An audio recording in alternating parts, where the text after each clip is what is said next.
I'm afraid I've got some bad news. I knew it. I love when he does that. Wrestling has more than one royal family. Gentlemen, in my soul, something, something, Cody Rhodes.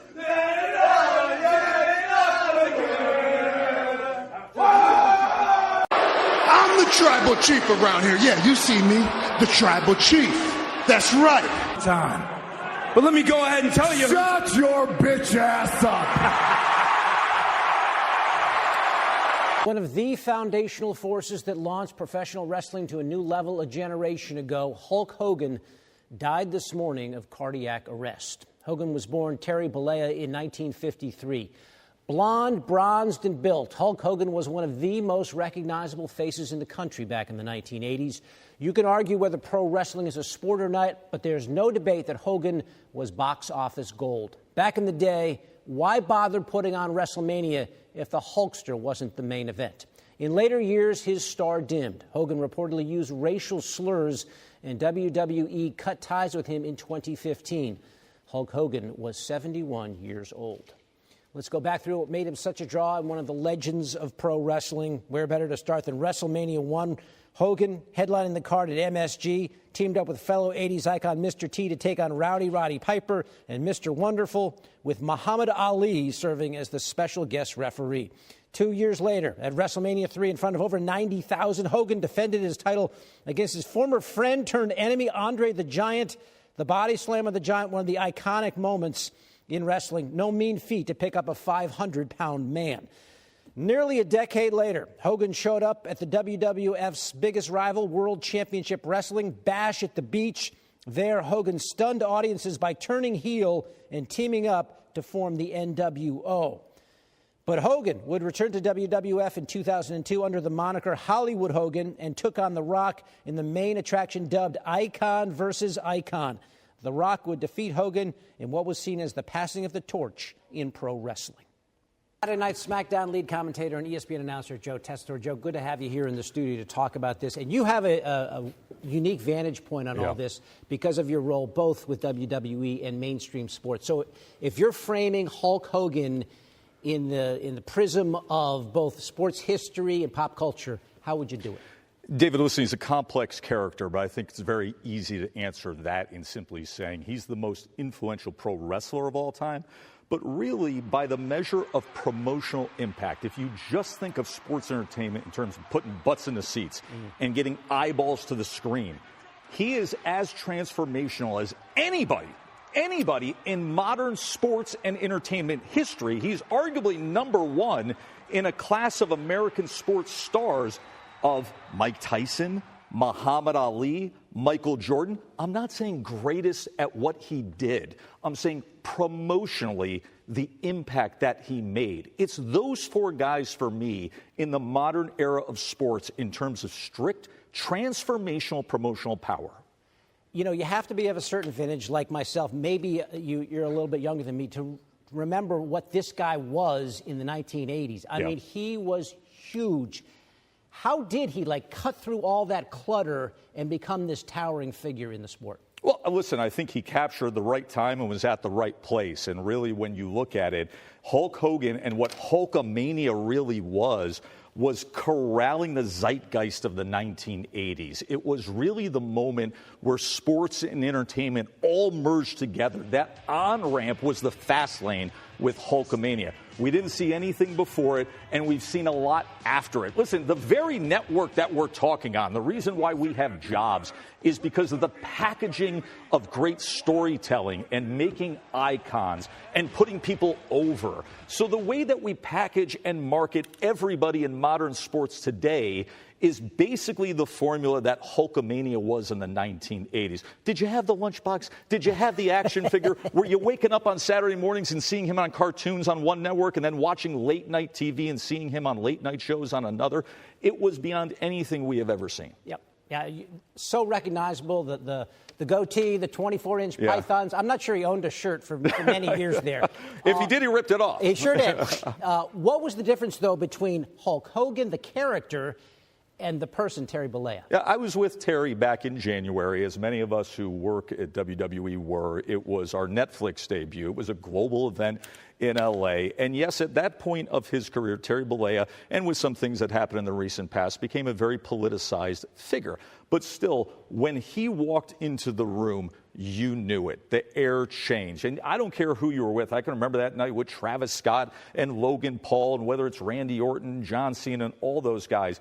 But you were very aware who was in the room. If you're simply saying Hulk Hogan and his presence, it was as big as it got. You talked about the issues he had. He admitted he was racist to a point. WWE basically dropped and washed their hands of the guy. Yeah, absolutely they did. What was that period like for Hulk Hogan after that? Well, it was a complex period, but in recent years, obviously, he was embraced back with the company. He's a Hall of Famer, and really it's a celebration of not denying that the impact that he made. You are talking about somebody. Listen, you could even throw out numbers here, David, right? When he fought Andre the Giant, after the famous body slam in WrestleMania 3, 33 million people tuned in to watch it. You know what we call 33 million people tuning in to watch something in American TV right now? We call it the NFL playoffs. We call it the SEC times 2. So it was understandable the embrace you have to reflect on the impact that Hulk Hogan had, no matter the rocky roads like many sports superstars that Terry Bollea had. Okay. Give me your favorite or your biggest Hulk Hogan moment, if you could, Joe. Listen, obviously, everybody goes to the body slam of Andre the Giant at WrestleMania. How did he pick him up 500 How about pounds? that? Nobody ever did it, right? But he slammed Andre the Giant at the Silver Dome. But the moment that started it all for me was Hulkamania in January of 1984 at Madison Square Garden, defeating the Iron Sheik to start it. Then WrestleMania 1, which really, to me, and I brought this up earlier, it frames the 1980s as we know it. It was the cross-pollination of really American culture. From the past with you see Mr. T there, from the past with like Liberace and Muhammad Ali as the guest referee, to current pop superstars. This was really what I talk about, the merging of sports and entertainment that has never stopped. It's just been more fuel on that fire, but it all began at WrestleMania 1. But I got to tell you, I'm very fond of the Rocky III cameo, aren't you? The ultimate male versus the ultimate meatball. But there were so many memorable moments. But for me, WrestleMania 1 captures it all. It ends up framing the 1980s as we would know them. There you go. Joe Tessitore joining us here in studio to give us some insight and some thoughts on the passing of Hulk Hogan, who died this morning. Yeah, before I fly off to SmackDown, where we will memorialize Hulk Hogan tomorrow night, Friday night. Thank you, Joe. The wrestling community and sports world taking to social media to mourn the loss of Hulk Hogan. Former WWE Chairman Vince McMahon also offering his thoughts on Hogan. The world lost a treasure today. Hulk Hogan was the greatest WWE superstar of all time, someone who was loved and admired around the world. He was the trailblazer, the first performer who transitioned from being a wrestling star into a global phenomenon. His grit and unbridled thirst for success were unparalleled and made him the consummate performer. He gave everything he had to the audience, whom he appreciated, respected, and loved. He leaves us with one of his favorite expressions he used to direct to the kids: train, take your vitamins, and say your prayers. Today, we pray for him. Hulk Hogan was 71 years old. Welcome, everybody, to episode 475 of the Hoots Podcast here on this Friday, July 25th, 2025. Yours truly, Nefarious Brett Adam, a.k.a. Joshie Lopez, here ready to record another podcast this week. I'm dealing with a lot of mixed emotions this week. Kind of a conflicted perspective on a lot of things right now.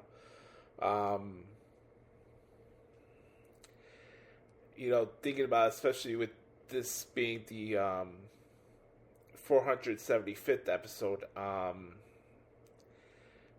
these benchmarks and getting to pass certain numbers is still wild for even someone like myself. Been doing this for over a decade now, for the fact that we got past these number of episodes, but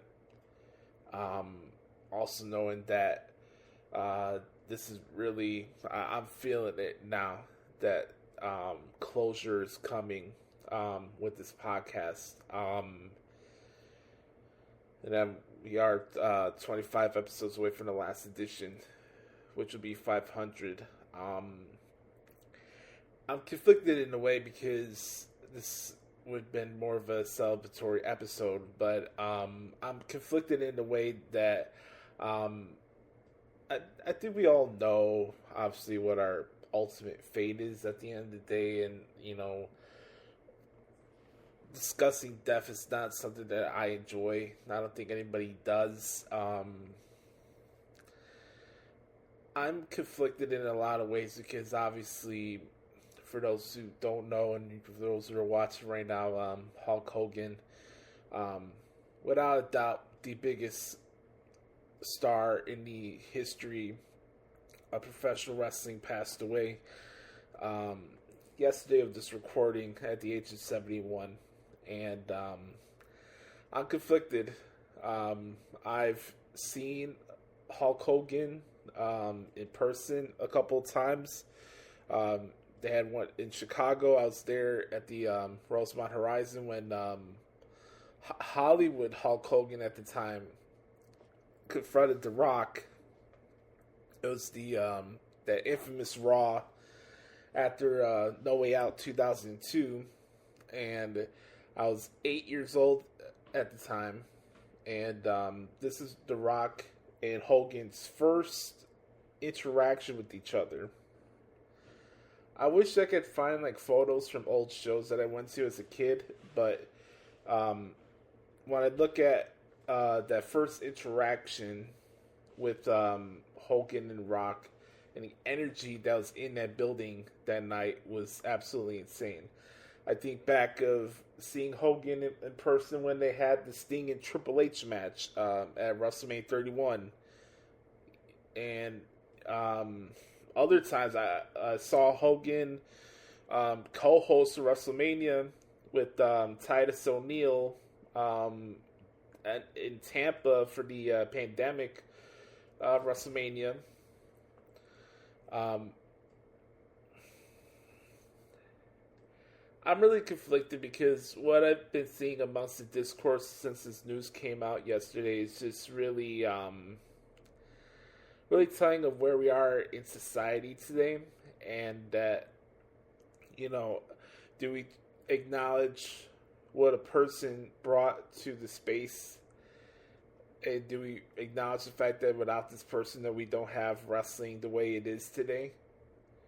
Or do I just sit here and be like, okay, this guy was a sack of shit and he doesn't deserve any acknowledgement? I've been far gone past the point of being like, oh, I'm a Hogan fan or a Terry Bollea fan due to the stupid things that he's done over the years. I don't condone racism. I'm not a Trump supporter, and I don't condone a lot of the stupid shit that he carried himself with towards the end of his life. Prior to that, I was a really big Hulk Hogan fan, believe it or not. You know, you play along with the fun stuff like Iron Sheik would be like, fuck the Hulk Hogan, you know, stuff like that, or when Austin ripped Hogan during the 2006 Hall of Fame ceremony, stuff like that. I played along with it. I watched Hogan's. I was one of the few that watched Hogan's Know Best, the reality show. This is a big loss, man. It's even hard for me to even discuss it because it's just like, okay, I could come here and give the man his flowers because it's rightfully deserved. But the moment I say something positive, that automatically puts me in a place where people want to cancel me. And I just think that's just a pathetic sign of where we are as a country. As you just heard a couple minutes ago, I've never condoned, nor I will ever condone anything that he was doing at that time and what he got caught with, and et cetera, et cetera. I don't condone racism. I don't condone intolerance. I don't condone shitty behavior just because you're on one side of the political fence. I don't condone that stuff, nor I ever will. I just feel that it's unfortunate that this is what it is now, because this is the reality of life, right? So the last time we saw Hulk Hogan on our TV screens in a wrestling realm was the Raw Netflix premiere, and the guy was getting booed out of the building. And even that night, I didn't feel right about it. Did he deserve boos? Did Terry Bollea deserve boos? Yeah. You're not going to tell a fan how to fan, right? I didn't feel good about that in that moment as I was watching it. You know, you're seeing people revel in shitting on somebody in a moment like that without realizing the fact that maybe there wouldn't be a potential for WWE to be in a position to have the opportunity to sign with Netflix if it wasn't for a Hulk Hogan. To sell out football stadiums, not only for WrestleMania, but now for SummerSlam. Do we have that without Hulk Hogan? And a lot of times in my life, I've been able to separate the human being from the performer. You have your exceptions to the rule. Sack of shits or sack of shits. At the end of the day, I it's a black and white thing for me. I just, if you condone yourself with racism and you or participate in domestic violence or anything like that, I have no respect for you. I don't respect Terry Bollea and the decisions that he made, but I can also acknowledge the fact that he is, without shadow of a doubt, the biggest superstar in the history of wrestling.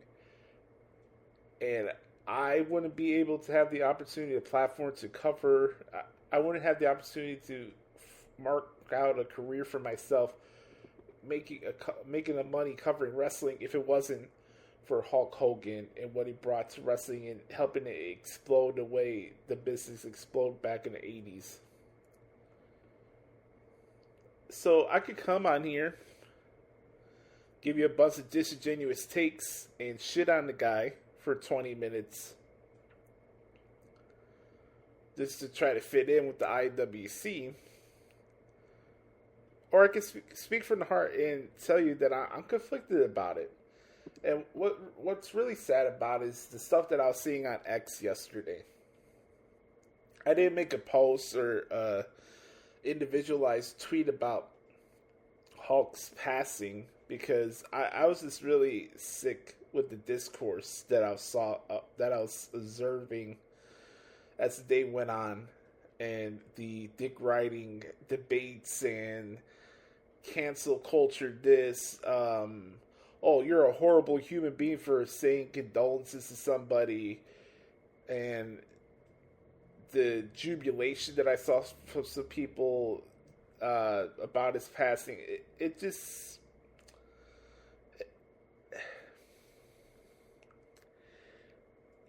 I hate where we are as a society and as a country these days. You guys already know how I feel about the IWC and X as a whole. It's a fucking cesspool. But where do we get to the point where we can't at least give acknowledgement to people who actually did something for the industry?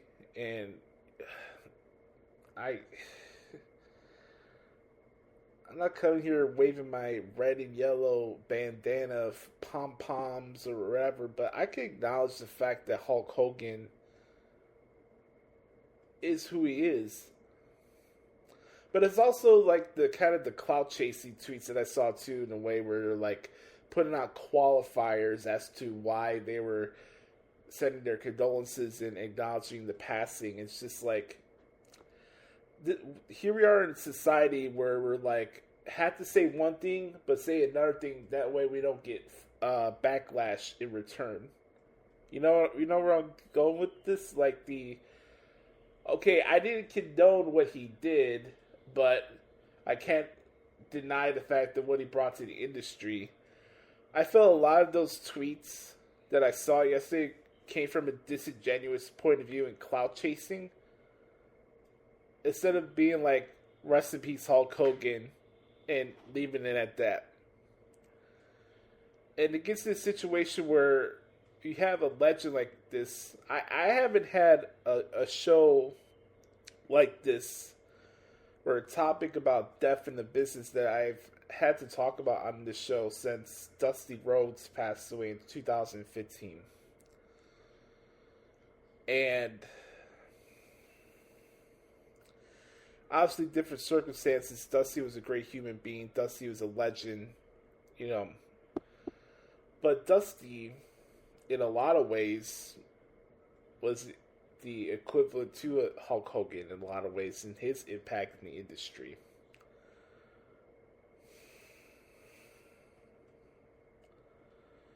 So there was a lot of conflicting reports going on before his passing about he hasn't been in a good medical state in a while, and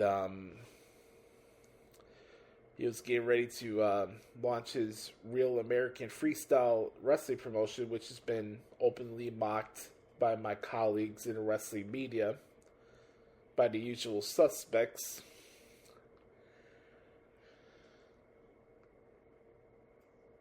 I never met Terry Bollea. I didn't have to.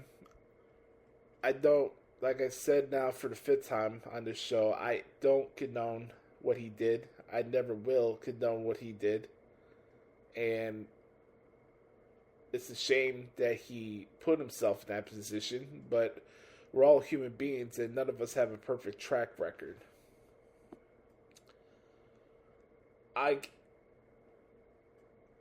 I'm at a literal loss of words because it's just like, okay, I could come here and pay tribute to the guy. But, yeah, the guy had a complicated legacy. But wrestling is not what it is today without Hulk Hogan. I feel bad for Nick and Brooke. Obviously, they lost their father. I feel bad in a way for them, just for the nature of the discourse that's come from this news, obviously.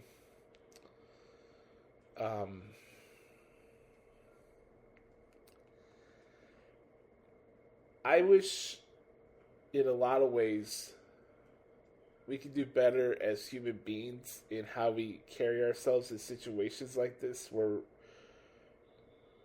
it's a losing battle, obviously, because you know, people are going to do what they're going to do these days, but the discourse that I saw yesterday coming out of this news with Hulk's passing did not sit well with me. And it's made me uncomfortable getting ready to record this podcast this week because of that.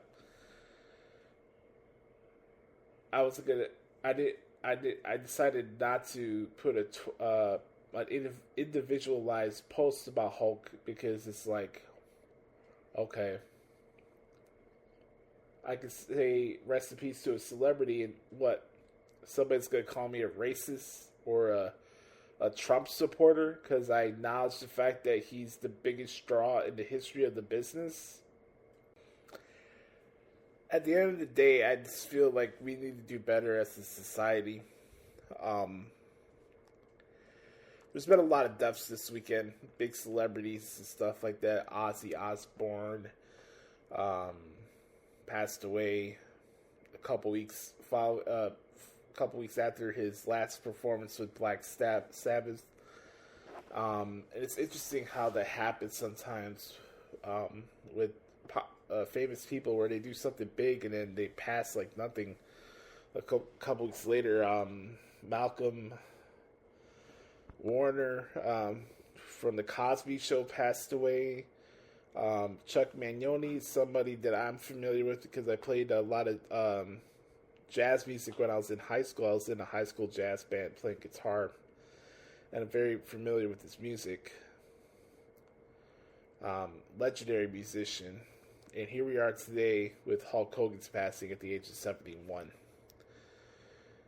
My condolences to his family, obviously. Condolences to his fans and stuff like that.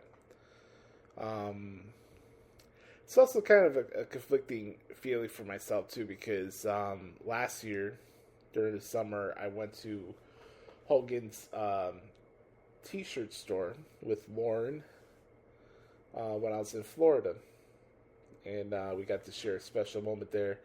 We didn't get any Hulk Hogan shirts, but we got Macho Man shirts. And you think about the great moments or rivalries and stuff that Hogan had in his career. Obviously, everybody always goes to Hulk and Andre, obviously, for obvious reasons. But, you know, from my point of view, like the stuff that he did with Randy Savage, looking back on it, obviously I wasn't alive during the time period where they were feuding with each other. But, you know, you do your research and you go back and watch things. And Hogan and Savage had a great rivalry. You know, I think that WrestleMania 5 main event where Savage took on Hogan, it's one of Hogan's better main event matches from a wrestling standpoint. The Mega Powers explode. It was a great rivalry.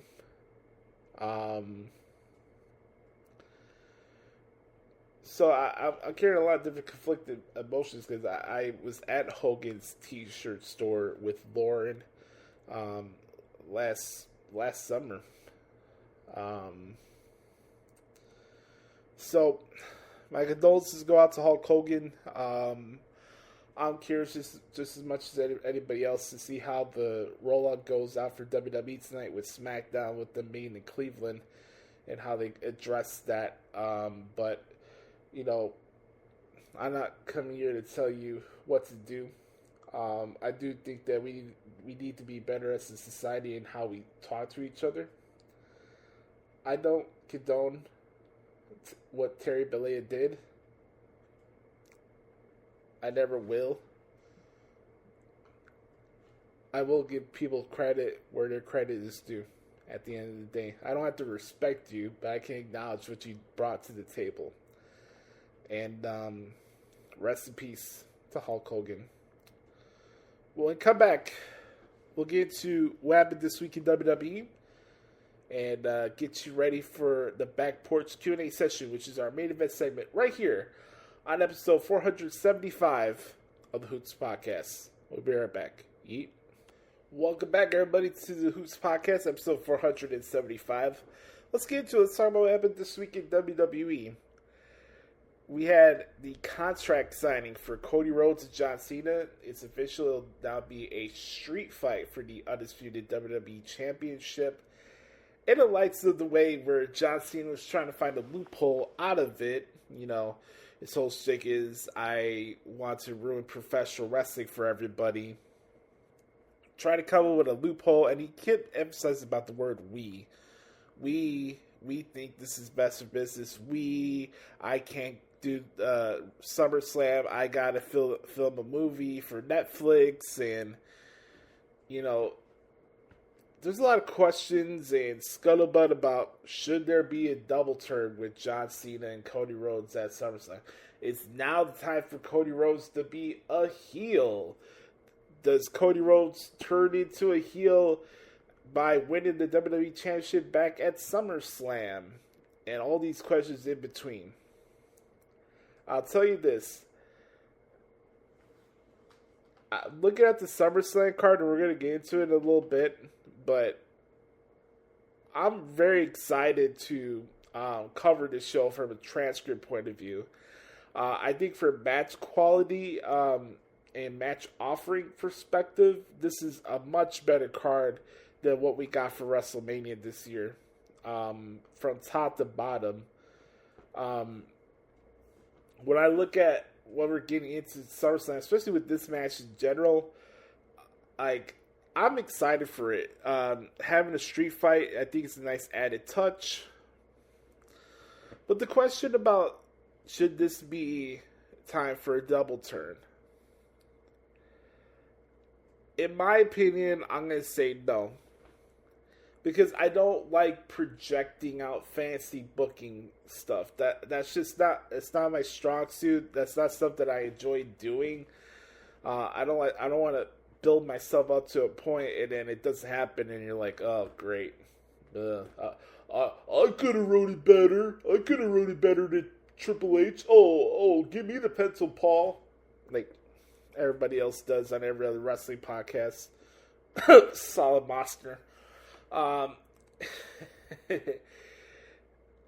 excited to see what takes place with this match. I think there's still more layers to the story that needs to be told. Obviously, we'll hear from Cody Rhodes tonight as SmackDown's taking place in Cleveland.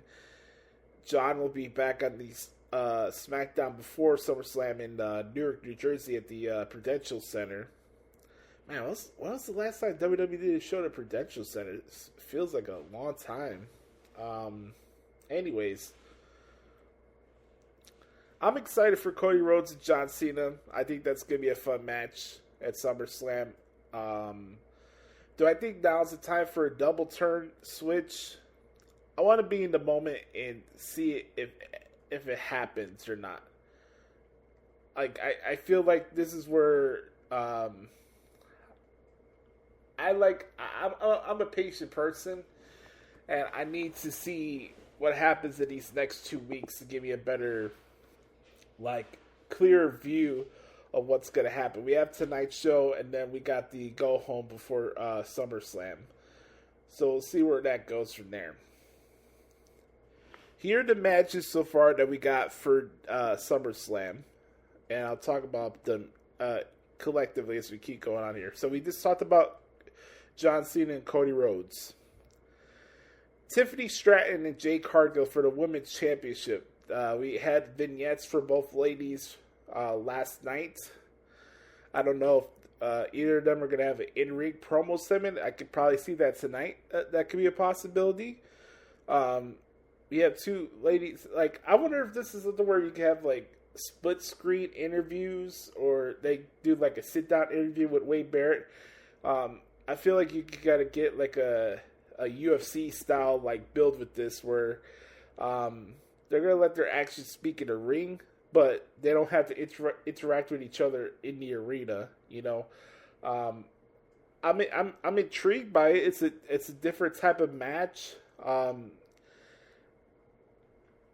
It's like a clash of styles in a way, but also, do I think Jade Cargill could beat Tiffany Stratton? I do. And it may happen. So I'm curious to see how they're going to go with the rollout of the match itself. I'd probably say that people would assume that Tiffany would be a heel, just due to the nature of how she talks on the microphone and how she carries herself. That's the thing. I'm really curious to see how they handle these next 2 weeks, because they had the vignettes last week on SmackDown, and I thought it was fine. I'm interested in the match. I think the match itself is going to be good, but it's also, you got to give people a reason to be excited for it. So you could have a split screen interview. You could do different sit down interviews with Wade Barrett. Different ways to go about it. So that's my thoughts on Tiffany and Jade Cargill. Randy Orton and Jelly Roll against Drew McIntyre and Logan Paul.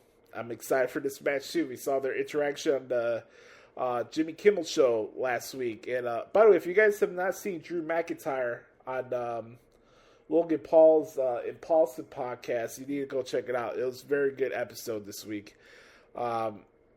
Curious to see what they do tonight. Like I said, SmackDown's in Cleveland. That's Logan Paul's hometown. Jelly Roll will be in the house tonight for that.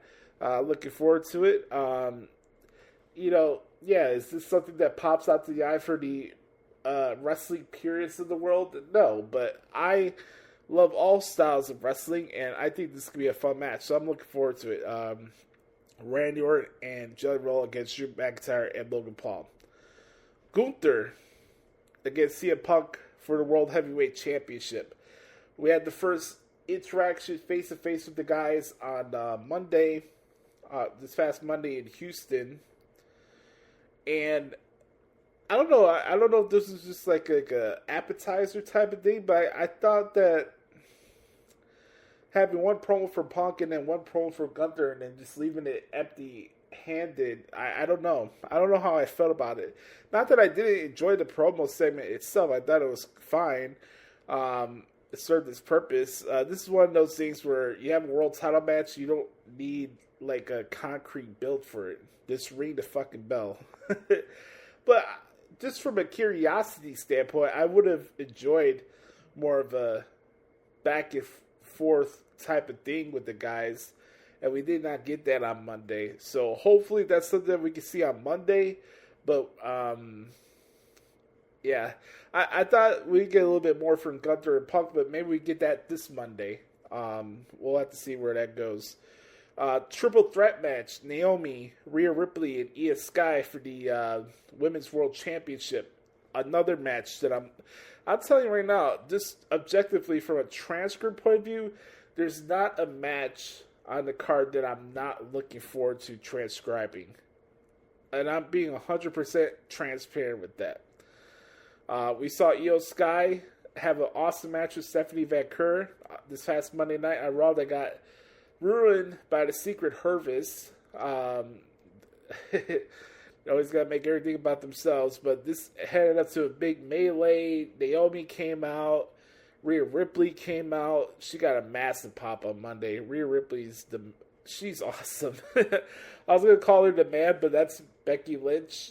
So I don't want to get that complicated there. But yes, it is another big triple threat match on a major PLE.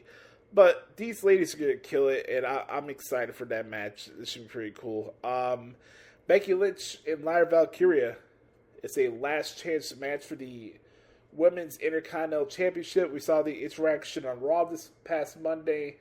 Becky said that if Lyra loses, she can no longer challenge Becky for the title as long as Becky is still the champion. And Lyra offered her end of the match stipulations in that it's going to be a no disqualification, no count out match. So we'll get a no disqualification match basically. And I'm fine with that. Like we've seen them have two barn burners in a straight up wrestling match. I love their match at Backlash. The one that they had for Money in the Bank was just as good. It's been, I don't know how you guys feel, but I feel like this has probably been one of the better rivalries in general in wrestling in 2025 so far in all companies. I've been a big Lyra Valkyria fan since I first saw her as Eva Valkyrie in NXT UK, and I think, this is going to be a big opportunity. We're going to see what's going on with Bayley, because obviously, with this being no disqualification, I don't think there's anywhere we could honestly say to ourselves that Bayley's not going to play a role in the decision of this match. So I'm excited for that one for Becky and Lyra. Judgment Day, Raquel Rodriguez and Roxanne Perez taking on Charlotte Flair and Alexa Bliss. Hashtag team no friends. We're not friends. Bliss and Flair, I'm excited for that, just from a transfer point of view. And I would give props to Raquel Rodriguez. She's been doing some good stuff for the last month and a half in the ring as well. So give credit where credit's due.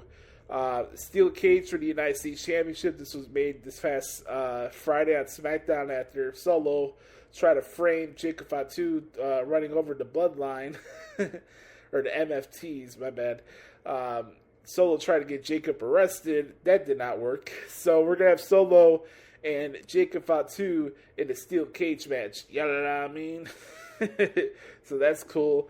Dominic and AJ. I'm glad AJ Styles getting a match on the show. This is going to be the Intercontinental Championship. No harm, no foul there. I'm excited for that match as well.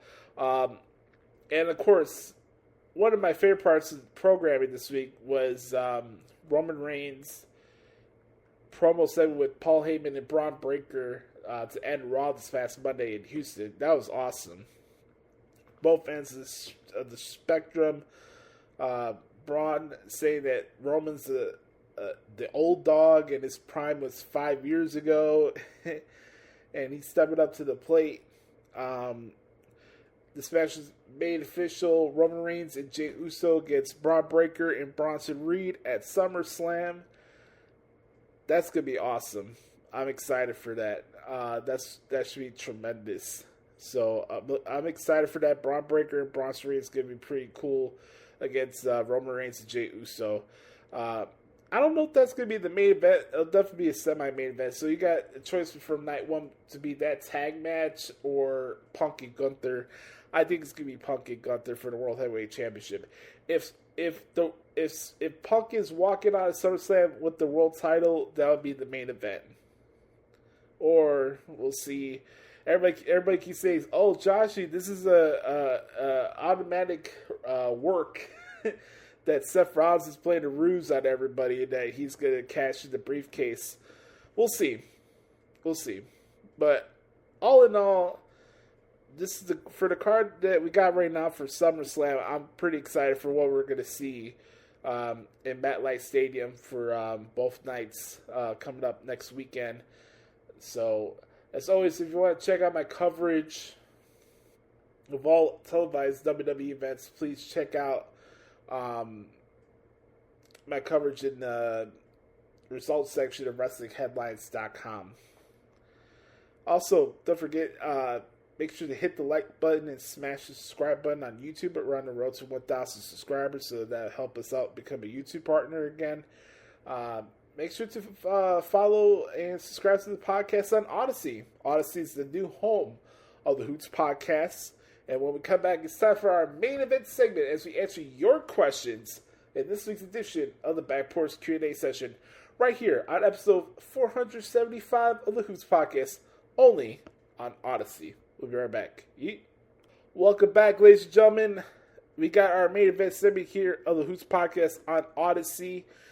It is time for the Back Porch Q&A session right here on the podcast at Hoots. If you want to participate in the Back Porch Q&A session, all you have to do is hit me up on X at the Hoots Podcast or the Hoots Podcast at gmail.com. All right, folks, let's do it. Throw up the X. Throw it up. Throw it up for the good brother Chris Zaletta. X Team Zaletta 24X and to the machine. He says, "What up, Boost? Here's the question for the Q&A this week. Thoughts on the final Dudley Boys Hardys match for Bound for Glory?" I think they have every right to do that. I don't personally have an issue with that. Shocker, Brian Alvarez has an issue with that. One of these days before I end this podcast, we're going to just do a complete episode on just me destroying the Wrestling Observer as a whole. Those two are getting out of freaking control, man, and somebody needs to hold them accountable. Like, my God. Anyways, if that's what they want to do and that's how D-Von wants to have his final match, that's perfectly fine by me. They deserve the right to go out on their own terms. That it's one of the great tag team rivalries of all time, and they deserve to go out on their own terms. So, no harm, no foul there. Did you catch anything from Slammiversary? Yeah, I watched the entire show. Loved the Leon Slater and Moose match. I watched Mustafa Ali and Cedric Alexander kicking off the show. I thought that was a solid match as well. JC Jane become the double champion. Was great to see. Her match with Master Slamovich was good as well. The ladder match was crazy too. So, I enjoyed Slammiversary for the most part. I thought it was a good show. Do you think we'll see Private Party in NXT soon? Yes, I think we will. NXT needs more tag teams. Their tag team division is not good right now, so they need as much tag teams as possible. So yes, I'll see that for sure. Do you think we'll see Adam Cole wrestle again? I hope so. I do. I hate hearing about what happened with him, and I didn't get to watch All In itself. So I missed out on the speech, and I hate hearing about these frequent medical issues that he's dealing with. And I just hope Adam's in a good headspace more than anything. Austin, the guy behind the Adam Cole character, I hope Austin's in a good space, and whenever he's ready to, do this again, I'm going to support him 100% of the way. And Adam Cole's a great guy. Adam Cole's a great wrestler, and I just want him to be in a good headspace more than anything. I just hope he keeps his head up. Who would you say are the current 4 horsewomen in WWE?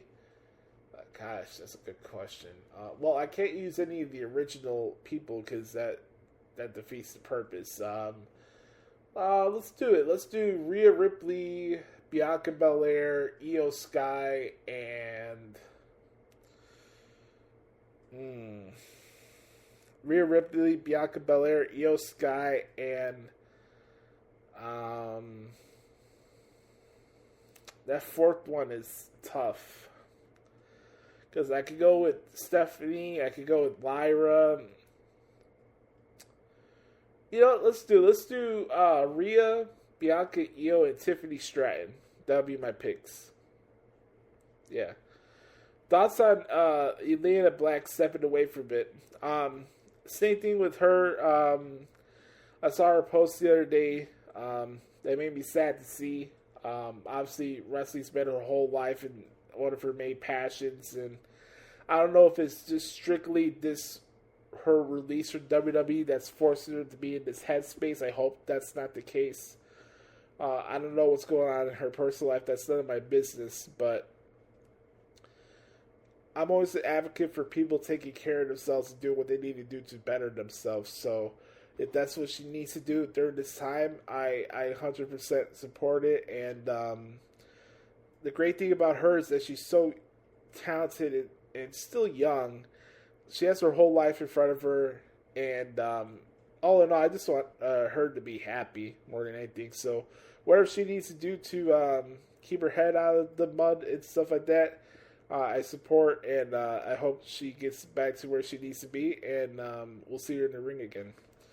With Bound for Glory being in lull match, do you think there's any chance of John Cena versus Joe Henry?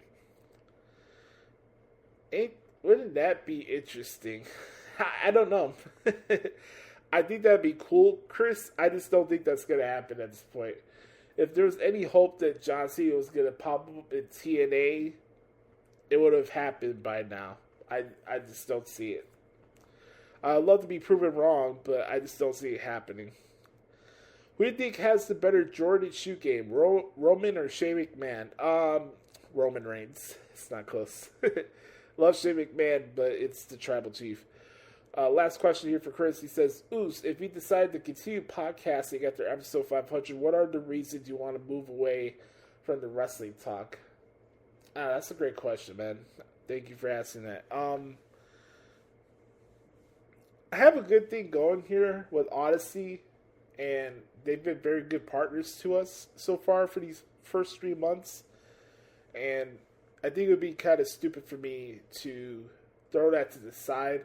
I think the biggest thing, if I do decide to continue podcasting past 500, would be obviously to help me with my process of moving to Florida. I need the money, so it's not me continuing on just for money purposes. I need the money in order to get out of Chicago and pay for my rent and stuff like that. So the fact that the podcast itself has the membership that we do, and the fact we have this partnership and the money I am making from it now, I wouldn't want to throw that away. Because I've been fighting my way to get money back from Spotify, and they wouldn't do it. They wouldn't help us out at all. So I'm grateful as hell for the people at Odyssey Creator Lab for having this platform. So, I'm just personally exhausted with the week-to-week aspect of trying to come up with different ways to talk about professional wrestling. And it's just like, I feel like this space as a whole is highly, highly oversaturated and highly, highly just lacking any originality and authenticity. And it's just really lacking a lot of substance and nuance, you know. And at the end of the day, I want to enjoy this.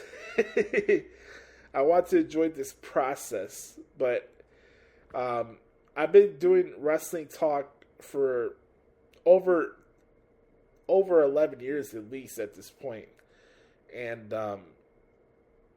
it's time to step away from it. Is there a possibility that maybe I would talk about wrestling again on a bigger platform with more people? I would be open to that. If an opportunity presented itself where I could talk about wrestling and I can make money doing it, helping out with other people, I would do it. But on my own accord, I don't know what else I could do. Like, I just don't feel, Chris, for me to you and everybody that's listening to this, I don't feel like my voice is making enough difference in this space. I don't think enough people genuinely care about what I think about wrestling. And that's a shitty feeling to feel after I've been doing this for 10 years. You know, a lot of times I deal with self-doubt and I ask myself, like, hey, like, am I good at this? Like, am I good at podcasting? Am I a good broadcaster? I struggle with that sometimes. I don't know. I can only gauge on how you guys feel. That's why I always ask on the podcast to, like, send us feedback, because I want to know how you guys generally feel about the show itself. I'm not opposed to criticism or negative comments, but I would love to know how you guys feel. I pour my heart into this show. I love doing this show. It's meant the world to me. It's helped me get out of my personal shell, and it's helped me be there during some really dark times in my life. I love this show. I'm honored to say that this podcast has lasted as long as it did. But we're overstaying our welcome here. I don't know if I'm done with podcasting after 500. I have 7 months to figure it out. Well, 6 months now. I have 6 months to figure it out. And that's where it's at. So, thank you, Chris, for the questions this week, as always. Our next set of questions here come from the good brother, Mike Rubio at Main Event Swerve. He says, what up, Moose? July has a way of flying by, and here we are like a week away from SummerSlam. Here's some questions from Back Porch. Have you watched any clips or episodes of Josh Johnson hosting The Daily Show this week? I have not. That brings back a good memory, Mike, because when we first started doing the Hoots podcast, when I was doing it with Adam Daly, I think we talked about, like, The Daily Show at least once, like, every week. Adam was a big fan of Jon Stewart and that style of comedy. That's one of the aspects that I missed about this podcast, is when I did have co-hosts and stuff that we could shoot the shit about, other stuff about than just wrestling. But that brought back a lot of good memories, so I'm glad you asked that. What do you think of The Late Show with Stephen Colbert? Should people lose their jobs for questioning corporate decisions? I think it's unfortunate that he's getting canned. I just haven't really had the time to ever watch his shows over the years. I know who he is. I've seen select interviews that he's done on YouTube, but I've never been, like, a frequent, avid, daily, late-night watcher. Like, that includes Fallon, that includes Kimball, that includes the other guy that used to be on SNL, Seth Meyers, like, all great guys, great SNL alums, but I just don't have the time for late night TV. That's just not my kick, and I just don't have the time to watch it. So, but no, people should not be losing their jobs for questioning corporate decisions. That's a whole other rabbit hole that we don't need to get into, because that could become an episode itself about things that should or should not happen in society these days. Pope Leo held up the Pope shirt at a recent event. Is he like an anointed or blessed superfan? Also, can you give us the Bears for the upcoming season. Yeah, I think the Bears are gonna. I think the Bears are gonna have a pretty good season. Okay, I think we're going 9-7. Drop in a couple of gravy, some jalapenos, and get that Italian sausage combo going. Okay. What did Malcolm Jamal Warner mean to you in your childhood or even adulthood? I watched a lot of great comedy shows growing up as a kid, like The Cosby Show, Martin, Fresh Prince, obviously, Al Bundy. I watched a lot of comedy shows over the years, and Malcolm's a great actor. You know, I know he kind of distanced himself from the scene after the whole stuff with Bill Cosby came out. Obviously, you never condone somebody who does rape and stuff like that. That's just horrible. But Malcolm himself was a great actor, and he's going to be missed, man. Dying at the age of 45 is horrible, man. That's way, way, way too young, man. I saw there was a video they shared of him before he passed where he was talking about driving home from, like, hanging out with his daughter on her birthday, and it just broke my heart, man. So you'll be missed, Malcolm, for sure. Do you have a favorite Ozzy Osbourne song or moment to speak of? Well, my favorite Ozzy or, you know, Black Sabbath song is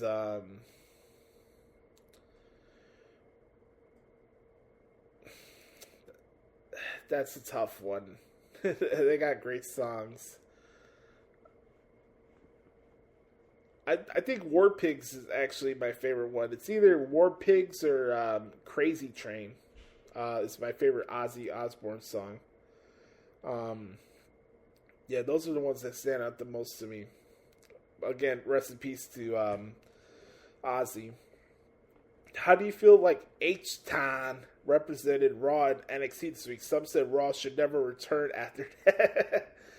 I don't know, because like Houston used to be like a really good crowd. I've just from my experience transcribing all these shows over the years, I have a pretty good feel of like, you know, I'll make like an outline format of what the article would look like, but also I would be like, okay, oh, this show's in insert name and town. I can figure out like how the crowd's going to be. And over the years, Houston's been a very good crowd, but I don't know, they were like subdued. It was just a bad crowd. They had their moments where they popped. I didn't think Raw was a bad show at all. I thought it was a very good show from top to bottom, and they were just like sitting on their hands. I don't know. Just the energy was off in that arena that night. I thought the crowd at NXT was much better than what we had at the Toyota Center the other night. So I don't know what happened, Mike, with your city. I don't know if people just had a sad, depressing day because it was a Monday or something. I don't know. I thought the show was good, and they were just sitting on their freaking hands. So I'll give props to the crowd that was at the 713 Music Hall in Houston. But H-Town, you guys need to do a better job. I'll tell you that. What do you think of Seth Rollins' predictions for the Bears season? He has them at 12-5. How do you see your team bearing down? Well, I'm already seeing it on Twitter and stuff, and it's just like every preseason training camp with the Bears is the same story from the same beat reporters, and it's always the same conversation on sports talk radio about, oh, we have another highly drafted quarterback where it's a boomer bust year. If Caleb Williams doesn't bring the Bears to the playoffs this year, oh, he's a bust. He's a bust. He's a bust. I'm so exhausted of it. I really am. I don't know what they're going to do this year, Mike. I would hope that they'll be better than where they were last year. Do I think they make the playoffs this year? Probably not. Right now, I'm sitting at 9-7, but it's also just like I need to see it to believe it at this point. So, what are the chances that Jelly Roll actually has a good match at SummerSlam? Do you see him looking more like Stephen Amell and kind of getting it, or more like Jay Leno in his 90s match? No, he's not going to be like Jay Leno, no. No, I think he's going to do a good job. He has a veteran like Randy Orton that's going to help him lead the way. He's training at the Performance Center. He's going about it the right way. I wouldn't be surprised if somebody like Abyss helps out. He's a producer in WWE. I think he would help Jelly Roll a lot, actually. So I think he's going to surprise a lot of people, and I think he's going to do a good job. So no, I don't think he's going to look like Jay Leno. Did you happen to catch any of the South Park season premiere last night? If not, what is the most surprising moment you have seen on the show before? Gosh, man, my memory of South Park is so sparse, man. It's I think I don't remember much because it's been such a long time since I watched the show frequently. But I'll always remember the member berries. Man bear. I think we still the greatest logo for a T-shirt that was never sold, man. I need to reach out to Matt McCool and see if he still has that T-shirt. Does any of you guys from the Pipe Bomb Hoots Podcast universe, do you guys remember the member berries? That was actually my idea to come up with the logo and stuff with the member berries. I need to find that because that one always still pots me. I didn't get to see the season premiere, Mike, but yeah, we need to find that member berries T-shirt. Who are some prospects in NXT that you see moving to Raw and SmackDown for the upcoming draft? Definitely So Ruka. I put all my stock money on her. Her potential's on another level. She's freaking hot. 2, she has all the great characteristics of a baby face. And 3, she's awesome in the ring. So I'll go with So Ruka. You know, you could throw JC Jane there just through experience, kind of similar to like a Tony D'Angelo, who's kind of in a similar position. I can see him going up there. Trick Williams, obviously. But NXT is in the dilemma. They're on the CW, so you need to keep certain people there for a certain amount of time. But that's the thing with the Performance Center. It's all about evolving, obviously. I'm not talking about the show on Tubi, even though it's a fun show that I cover every Wednesday. Make sure to check out at WrestlingHeadlights.com. But, you know, Jada Parker down the road would have a great run on the main roster. Javon Evans, Miles Bourne. You got a lot of good things going on in the program right now. Ethan Page, Ricky Saints are, I wouldn't call them prospects. Obviously, they're great veteran performers that can pop up on Raw and SmackDown anytime that they want to. Kind of similar like Jordan Grace too. So like I wouldn't like if you have like Blake Monroe, Jordan Grace, Ricky Saints, and Ethan Page, I wouldn't put them in a box and call them prospects. Like those are people that you can insert on Raw and SmackDown anytime that you need them. But for the current talent that are prospects like a Kalani Jordan, another one that could have a good run on the main roster. Right now, it's a lot of the women in the NXT Women's Division that really are catching my eye that could be big-time stars on the main roster. And then when it comes to the dudes, it's few and far between, honestly. But Open Femi is awesome. The ruler. Who do you think is oversaturated on ESPN TV? Stephen A. Smith, Pat McAfee, or both? Let's go the easy answer and say both.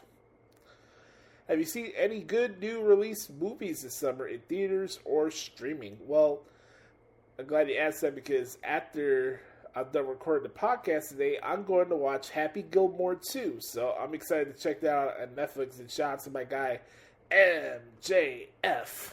I love how he does interviews, and before he gets introduced, he does like the whole spiel, like, just in case you're deaf, dumb, blind, or poor,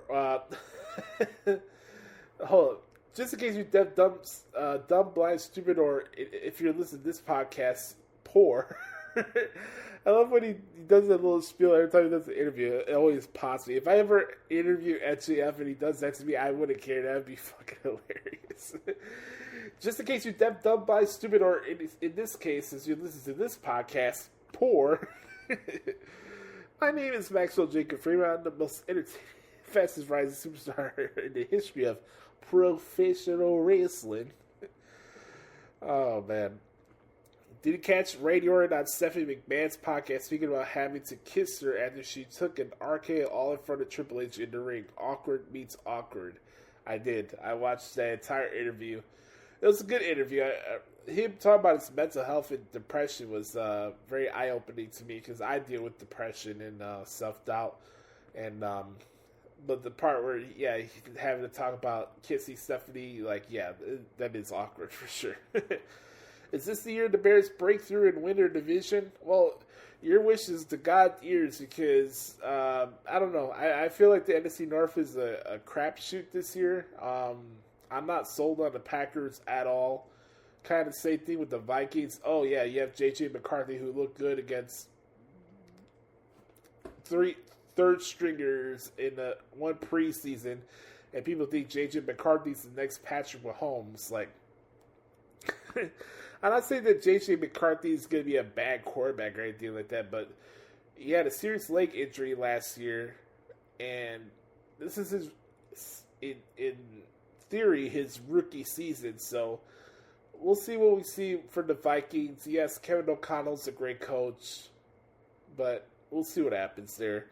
It's a crapshoot. I hope it's a breakthrough. I hope they win their division, but I'm not counting on it either. Finally, if you have one player to take you to the game-winning 3 in Game 7, who do you pass it to? Steph Curry or Chicago Bulls legend Steve Kerr? That's all for now, but have a great last week of July, Oos. I appreciate that. I'll just go with the easy answer. Yeah, I'll go with Steph Curry. We need execution and results, and Steve Kerr was a great shooter, but and a clutch shooter, but I'm going to go with Steph Curry because it's automatic. I don't want to leave no stone unturned or have any worries about that in clutch situations. You need somebody that you know will execute in those moments, so I would go with Steph Curry in that situation. But I want to thank Mike. Make sure to follow Mike Rubio at Main Event Swerve. Make sure to follow Chris, by the way. He's at Twitter at XScenes1124X on the Twitter machine. And that concludes the Back Porch Q&A session here. As always, you can follow me on Twitter at the Hoots Podcast. Make sure to hit me up on Instagram at Joshie Lopez Music. As always, we drop this podcast each and every single Friday on Odyssey or anywhere you get your favorite podcast from. Spotify, Apple Podcasts, anywhere, So type in the Hoots Podcast. It's free of charge. Go check it out for your own listening pleasures. Also, make sure to hit the like button and smash the subscribe button and press that bell notification on YouTube. That way you get notified anytime new episodes of the Hoots Podcast are uploaded on YouTube. You can follow, subscribe to the Hoots Podcast at the Hoots Podcast on YouTube. Also, don't forget to check out my work in the results section of WrestlingHeadlines.com. I cover Raw, SmackDown, NXT, and Evolve every single week, including all corresponding PLEs for the main roster and NXT. And, yeah, folks, this has been episode 475 of the Hoots Podcast. I love each and every single one of you. Always remember, folks, be the authentic product that is yourself. Remember, nobody dictates the pace of life but yourself and the man upstairs. Have a wonderful weekend, everybody. Next week on the podcast will be our SummerSlam preview show. So, the countdown to episode 500 continues. We go from 25 now to 24. Have a wonderful weekend, everybody. We'll talk to y'all next week. I'm Joshie. This has been episode 475 of the Hoots Podcast. Take care of yourselves and have a good time. Peace. Bye-bye, bitch.